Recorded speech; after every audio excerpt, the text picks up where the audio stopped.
નમસ્કાર, આપ જોઈ રહ્યા છો લખત ન્યૂઝ અપડેટ ચેનલ। તમામ સમાચાર અને અપડેટ મેળવવા માટે ચેનલને સબસ્ક્રાઇબ કરો અને બેલ આઇકન પર ક્લિક કરો જેથી તમામ સમાચાર અને અપડેટ તમને મળી રહે। વિસાવદર ગરબી ચોકની અંદર ઇકો ઝોન દૂર કરવા માટે થઈ અને ગ્રામજનો દ્વારા નવતરો પ્રયોગ અજમાવવામાં આવ્યો।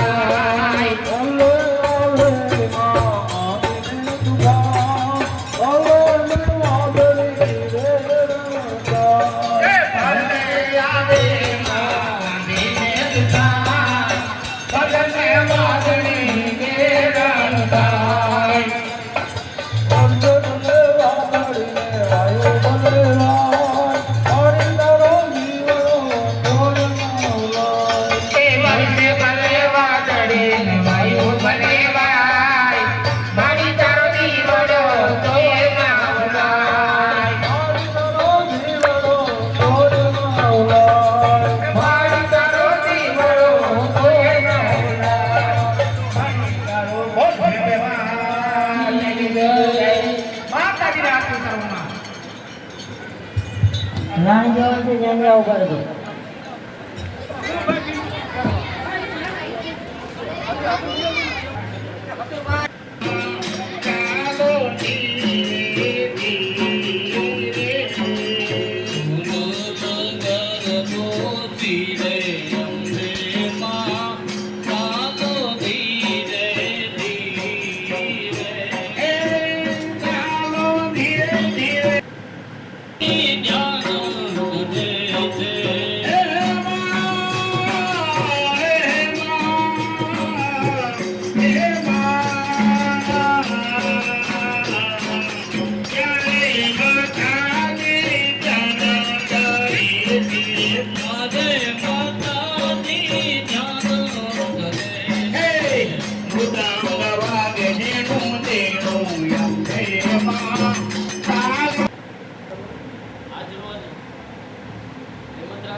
સરકારે જે કાળો કાયદો ઇકો ઝોન બહાર પાડ્યો છે એના સખત વિરોધમાં હિમંદ્રા ગામની બાળાઓ તેમજ ગામ લોકોએ તેમજ હરિપુર ગામની બાળાઓ તેમજ ગામ લોકોએ આ કાયદાનો સખત વિરોધ કર્યો છે અને આવનારા દિવસોમાં વિસાવદર તાલુકાના તમામ ગામડા આ કાયદાનો સખત વિરોધ કરશે।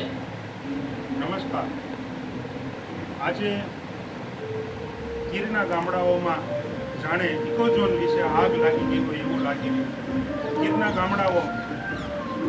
ગામડાઓ ઇકો ઝોનના વિરોધમાં હાથમાં ઝંડી લઈ અને બેનરો લઈ અને સરકારશ્રીને કહેવા માંગે છે કે સરકાર આ તમારો કાળો કાયદો પાછો લઈ લો। હરેક ગામની બાળાઓ પોતાના હાથમાં એક ઇકો ઝોન નાબૂદીના કેન્ડીઓ લઈ અને રાસે ઘૂમી રહે છે।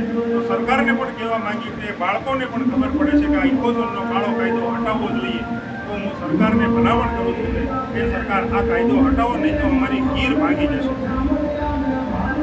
પંચાયત તથા લીમંદ્રા ગ્રામ પંચાયત ઇકો ઝોનનો સખત વિરોધ કરી છે, કારણ કે આ એક નંબરનો કાળા નંબરનો કાયદો છે। એ બાબતથી અમે સખત વિરોધ કરીશું। બાકી આ કાયદો ચલાવી કોઈ પણ લેવામાં આવશે નહીં અને આ કાયદાનો ઉકેલ નહીં આવે ટૂંક સમયમાં તો અમે આંદોલન પણ કરી લેવાની શક્યતા છે પૂરેપૂરી। અને કોઈ પણ ભોગે આ કાયદો અમે અમલમાં લેવા માંગતા નથી। આંબાગીર ગામની અંદર તમામ જનતા ઇકો ઝોનનો વિરોધ કરે છે અને સરકારશ્રીને એવું કહેવા માંગીએ છીએ કે આ કાળો કાયદો નાબૂદ કરો, નકર ન છૂટકે અમારે ગાંધી સિંધિયા માર્ગે આંદોલન કરવું જોશે। જય હિન્દ।